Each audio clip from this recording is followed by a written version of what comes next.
I'm Donald Leggett and welcome to Share Views, brought to you by the financial website London South East.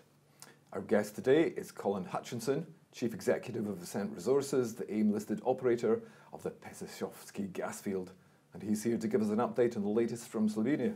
Welcome, Colin. Hi, Donald. You're looking remarkably cheerful. Yeah, you have to be positive, I guess. Yeah. No, it sounds like tough times for you at the moment, though. Yeah, things have been quite difficult with the permitting situation in Slovenia, but hopefully we're working through that. Okay, permitting situation in Slovenia is as good a place to start as any. Kick us off with explaining where we're at with permitting. So as people that follow Ascent will know, we've had this long, drawn-out permitting process to get the IPPC permit to build a processing plant in Slovenia. There's also another permit in the system to re-stimulate the two existing wells. We thought we were close to the permit being awarded at the end of October, and at the last minute the Environment Minister stepped in and called for this internal review to investigate the process. As our last RNS sort of updated shareholders at the end of December, that process has concluded, focused very much on internal procedures within ARSO and how they handled requests for information, etc. So the permits are back within ARSO, and we're hoping that they review them and take their decision on them in due course. There was a mention of abusive emails being at the core of the cause of the complaint. Yeah. Explain that a little bit further for us. That was something that was highlighted by the Environment Minister as a problem. There have been a lot of emails to ARSO and to him personally, some of which had been abusive in tone, and some of these people were claiming to be Ascent shareholders. So he was citing that as one of the main drivers for the review, that there perhaps had been undue pressure on people who were making decisions because of these emails. And do you believe they actually were from genuine Ascent shareholders? I haven't been able to verify whether they are from genuine shareholders or not because of nominee holdings and people using different aliases on emails. It's hard to verify who these people are. Fair point. We believe there was an investigation by the police in Slovenia into some of these emails. Does that feel like slightly over the top, or given the tone of the emails? A police investigation, a criminal investigation, does seem a bit much. It seems over the top to me, because I receive obviously a lot of emails from people, and sometimes they can be a little bit abusive, but maybe I'm desensitized to it, and someone who's not used to receiving these things takes them more seriously than I would. Obviously the company's disassociated ourselves completely with these emails, and we've done whatever we can to try and request that shareholders stop emailing people in Slovenia to ask for information or to send whatever they're sending, because it is unhelpful. And even if it's not the cause of the review and the delay, it's certainly being used as a reason for it.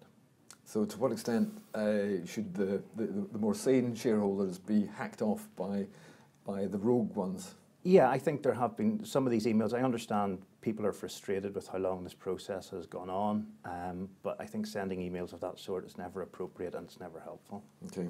So unfortunately, the Slovenian media have taken an anti-fracking line, as well as picking up on these abusive emails.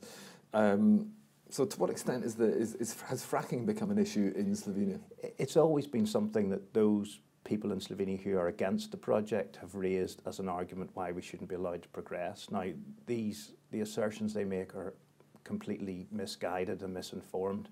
There was a useful event in Ljubljana last week where a lot of experts from the Geological Institute in Slovenia and from other oil and gas companies got together and explained to journalists exactly what the processes were, what was involved, what sort of fluids were being used, and hopefully discuss the science of it on a scientific basis. and sort of addressed all their questions and addressed these misconceptions. And there were some quite positive pieces in the Slovenian media after that event by sensible journalists who had looked at the facts and come up with the sort of a balanced case.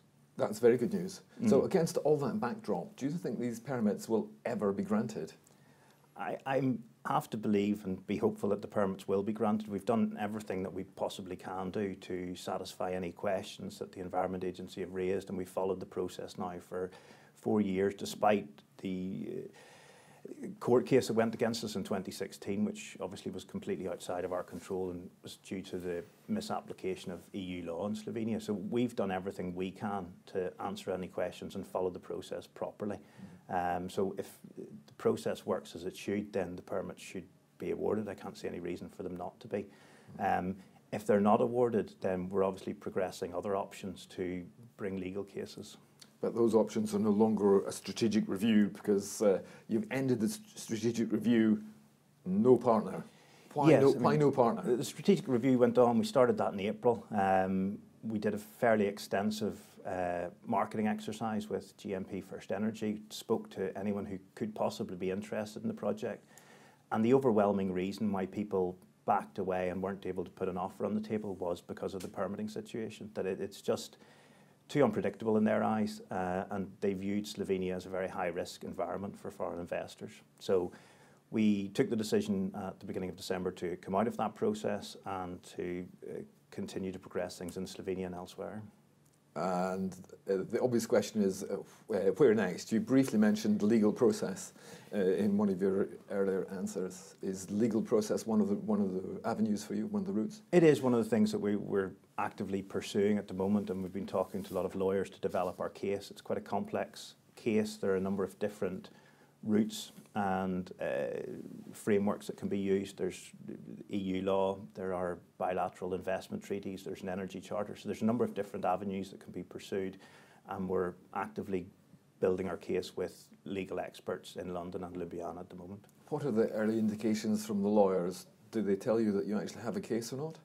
Well, the lawyers are always optimistic when you have the first meeting, so they are. We undoubtedly... I'm not sure they always are, well, to be honest, though. If you listen to Radio 4 tells me that lawyers sometimes...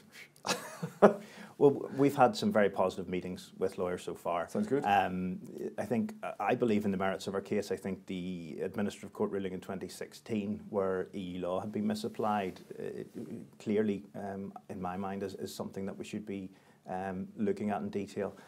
And also the recent intervention by the Environment Minister, and whether the process has been followed properly is something the lawyers will be examining, and then the jurisdiction of how we go about bringing a claim. So we're pursuing both options. I would obviously like to get the permits awarded in Slovenia and progress with the field development, but if that doesn't happen, then we'll have a case for damages. Okay, sounds good. To take you back to the Slovenian Environment Agency ARSO, do you think there's a degree of, they're ideologically driven? Are they actually trying to block you because they don't want to see fracking in Petisovsky or in Slovenia? I mean, is that a possibility? I mean, the Environment Agency has approved these permits on a number of occasions in the past. There's then been appeals against us, and we've had to go through the route with the Environment Minister and then the court. So they have approved them in the past. I don't know whether there's any underlying reason as to why things have moved at the pace that they have. I hope it's just people trying to do their jobs properly and make sure everything's in place before they confirm the permit. Do you see it as politics, therefore? Politics at the level of the Environment Minister, or politics at the level of ARSO? It's certainly this intervention by the Environment Minister. I don't know whether there are political motivations behind some of these more recent activities. We have to believe that we have answered all the questions that have been asked to us about the permit. We've done everything by the book. And if doing things by the book means you don't get the permit, then we'll have to consider other options. The Slovenian government have, you might say, encouraged Ascent to invest up to 50 million euros over the past 11 years into Slovenia. They knew that environmental permitting was a fundamental part of this process, but they haven't been able to deliver, just as you've not been able to get the permits. Well, in a sense, they've not been able to get you the permits. What action can you actually take against them? Well, that takes us back to the sort of the legal route that we're looking at, and whether there are actions that would lead to a case against the Slovenian government, whether that's in the EU or in courts of arbitration. We certainly feel that we've been treated unfairly, and we've a case, and that's something the lawyers will take forward. How much is the project worth without these permits? Is it still viable? Well, I think developing the project without permits isn't viable. You need permits to push get maximum value. So I think without the permits, the value in the project is really the case for damages, and that case could be quite substantial, because what we'd be looking for is not just the investment we've already made, but it's what we've lost out on. It's the future profits, the discounted cash flow model. It's what the project would have been worth to Ascent had the permits been awarded as they should have been. What's your advice to shareholders? What should they do? Should they sit tight?